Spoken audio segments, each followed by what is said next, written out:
Hello everyone, welcome back to Current Affairs. This IPM series, we are discussing everyday daily MCQs and answer writing practice from Current Affairs. So we'll go into the today's video, friends. First question, with reference to Foreign Contribution Regulation Act 2020 in India, consider the following statements. Number 1, FCRA sought to regulate foreign donations to individuals and associations so that they functioned in a manner consistent with the values of a sovereign democratic republic. Statement 2, registration under the Foreign Contribution Regulation Act is mandatory for every individuals or NGO to receive foreign funds. Statement 3, organizations receiving foreign funds will not be able to use more than 50% of such funds for administrative purposes. Which of the statements given above are correct? Friends, take your time and answer this question.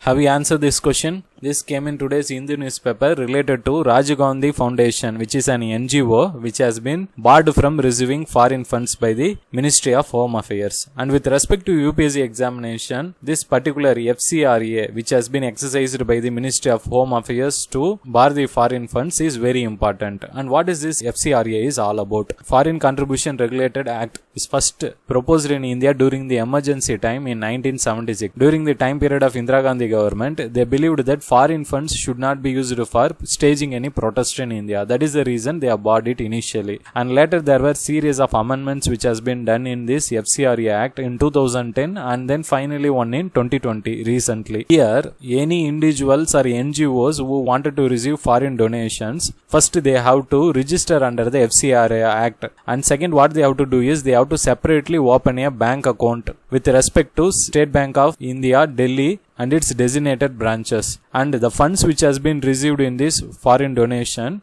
a person has to intimate 45 days before to the government that they are receiving the funds. In addition to that, once they receive the funds, the amount should be used only for designated purposes. And who can receive the funds? Mainly there are some exceptions or persons who are barred from receiving this particular funds. You have to remember those. First is political persons. Those who are using these funds for election, it is not allowed. Number 2, media persons and media companies. Third, government servants. Is it clear? And any individuals who are receiving foreign funds from their relatives from abroad, they can receive up to a maximum of 10 lakhs. If they receive more than that, they should intimate a government within the time period of 90 days. And in addition to that, the funds which has been received under the foreign donations, in 2010, we can spend up to 50% of that funds for administrative purposes. But in 2020 Amendment Act, we have restricted it to 20%. That is more than 20% of the foreign donation should not be used for administrative purposes. Is it clear? Now we'll go into this question. Read the statement 1. FCRA sought to regulate foreign donations and consistent with the values of a sovereign democratic republic. That is correct. Statement 2. Registration under the FCRA is mandatory to receive foreign funds. That is also correct. And going into the statement 3. Organizations receiving foreign funds will not be able to use more than 50%. That is wrong, because under the 2020 Act, it has been revised to 20%. They cannot spend more than 20%. Is it clear? Once you eliminate the statement 3, look at the options given below. Option B, which contains 3, can be eliminated. Option C, which contains 3, can be eliminated. And option D, which contains 3, can be eliminated. So the correct answer is option A, 1 and 2 only. Is it clear? Now we'll go into the next question. The term sandalwood spike disease recently in news is associated with A, algae, B, fungi, C, bacteria, D, virus. Friends, take your time and answer this question.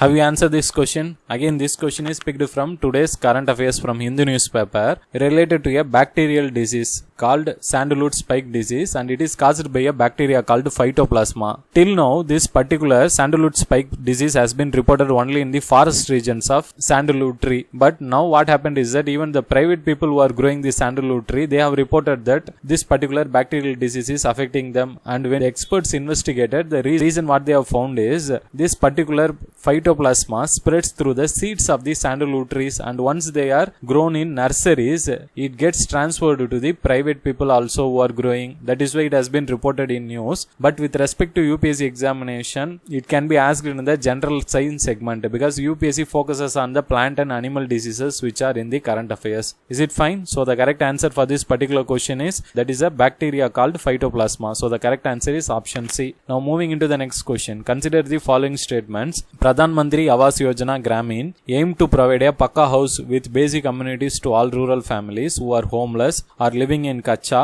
or dilapidated houses by the end of March 2023. Statement 2. The cost of unit assistance under Pradhan Mantri Awas Yojana Gramin is shared between central and state government in the ratio of 60:40 in plain areas and 90:10 for northeastern and hilly states. Statement 3. Pradhan Mantri Awas Yojana Gramin beneficiaries are selected through three-stage validation of Socioeconomic Caste Census 2011, Gram Sabha and geotagging. Which of the statements given above are correct? Friends, take your time and answer this question.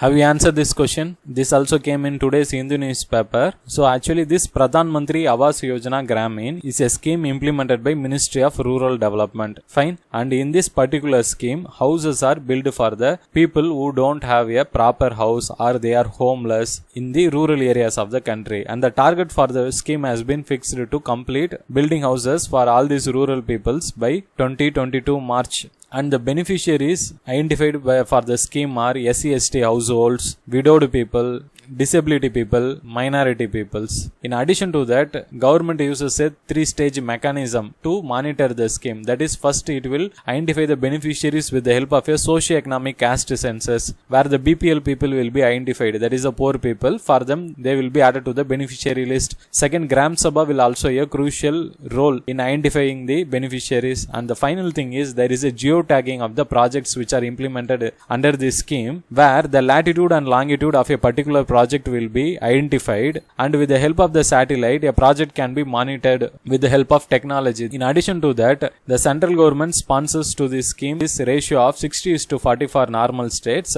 and 90:10 for northeastern and plain areas. Is it clear? Now go into question. Read the first statement. Pradhan Mantri Awas Yojana Gramin aims to provide Pakka houses with a basic amenities to all rural families who are homeless, kacha, so are dilapidated houses by the end of March 2023. That is wrong because they have to complete it by March 2022. So once you eliminate the first statement, look at the options given below. Option A, which contains 1, can be eliminated. Option C, which contains 1, can be eliminated, and option D, which contains 1, can be eliminated. So the correct answer is option B, 2 and 3 only. You can cross verify this by reading the second and third statements again. So the fund sharing between central and state is 60:40 in case of normal plain areas and 90:10 for northeastern and hilly. That is correct. And here 3-stage validation is done through Socioeconomic Caste Census, Gram Sabha and geotagging. That is also correct. So the correct answer is option B, 2 and 3 only. Now moving into the next question. With reference to Basmati rice, consider the following statements. Number 1. Geographical indication tag is given to Basmati rice cultivated only in the regions of Punjab, Haryana, Himachal Pradesh, Jammu and Kashmir, Uttarakhand, Western UP and Delhi. Statement 2. Basmati rice shipments from India are getting rejected or returned from USA, European Union, Middle East for the high presence of pesticide residues, which is causing a lot of problems to the exporters. Statement 3. Pusa Basmati 1885 variety recently developed in India will reduce the usage of pesticide by farmers through genetic resistance method. Which of the statements given above are correct? Friends, take your time and answer this question.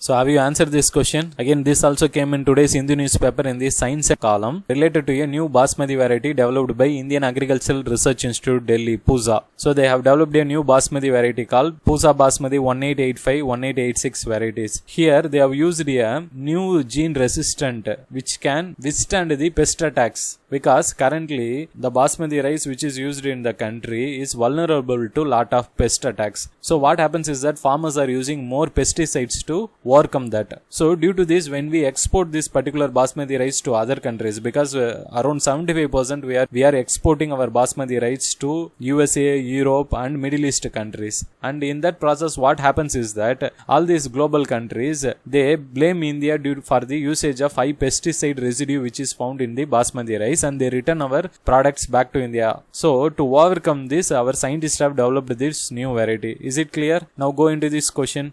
First statement, geographical indication is given to basmati rice cultivated only in the regions of Punjab, Haryana, Himachal Pradesh, Jammu and Kashmir, Uttarakhand, Western UP and Delhi. Friends, this is correct because geographical indication is given only to the rice which is grown in the Indo-Gangetic Plain region, and all the 7 states comes in the Indo-Gangetic Plain region. Is it clear? Now go to the second statement. Basmati rice shipments from India are getting rejected or returned from USA, European Union, Middle East for the high presence of pesticide residues which is causing a lot of problems to the exporters. That is also correct. Statement 3.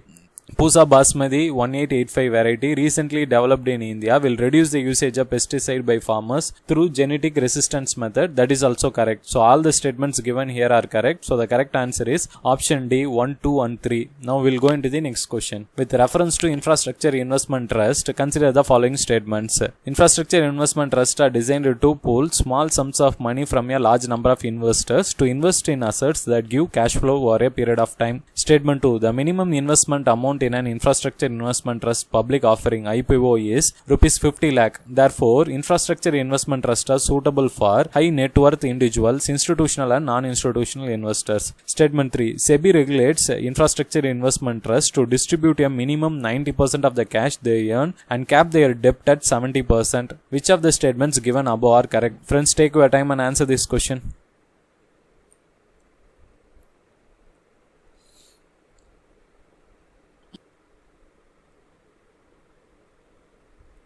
Have you answered this question? This is picked from the economic segment of today's Hindu newspaper, and this infrastructure investment trust operate on the same manner of mutual funds, how they function. So they will pull up financial resources from large number of people, and they will invest in specific infrastructure projects such as oil pipelines, power transmission lines, roads, warehouses, and the profits they generate, they will return to the people who have invested. And what is the mechanism? Here is they are regulated by SEBI, where they are mandatorily asked to share 90% of the yearly profits, annual profits to the people who have invested in these projects, and remaining 10% can only be invested over other things. In addition to that, infrastructure investment projects, they cannot use the assets to carry loan more than 70%. That is, the debt is capped at 70%. Is it clear? Now go into this particular question. Statement 1. Infrastructure investment trusts are designed to pull small sum of money from number of investors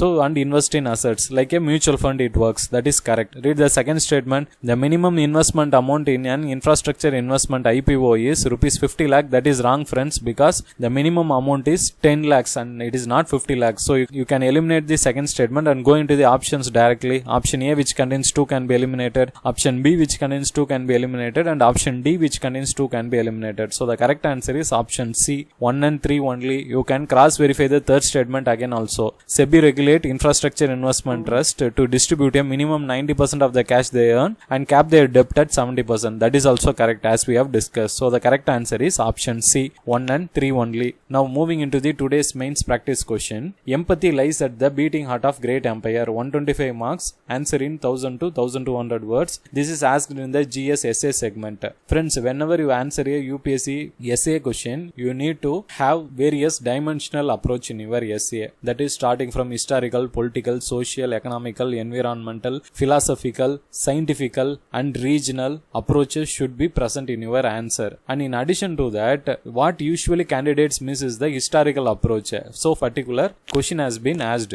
and here you should know the basic difference of sympathy, empathy and compassion to answer this particular question, which you would have studied in your ethics. Sympathy means suppose a person is having a problem and he is suffering, means you feel bad for them. That is sympathy. Empathy means suppose some person person is having a problem and suffering means you are thinking in that person's shoes that how much he is suffering. Whereas compassion refers to you are doing something to overcome his suffering. Really you are going and helping him. Is it clear? This is the basic difference between sympathy, empathy and compassion. And what is greatest quality required for an administrator is that empathy and compassion. Is it clear? So you need to present your answer in such a perspective that you should bring in the various dimensions of empathy across the timeline of history by indicating various kingdoms. I hope this session is very useful to you. We'll meet in tomorrow's session, friends, and thanks for watching.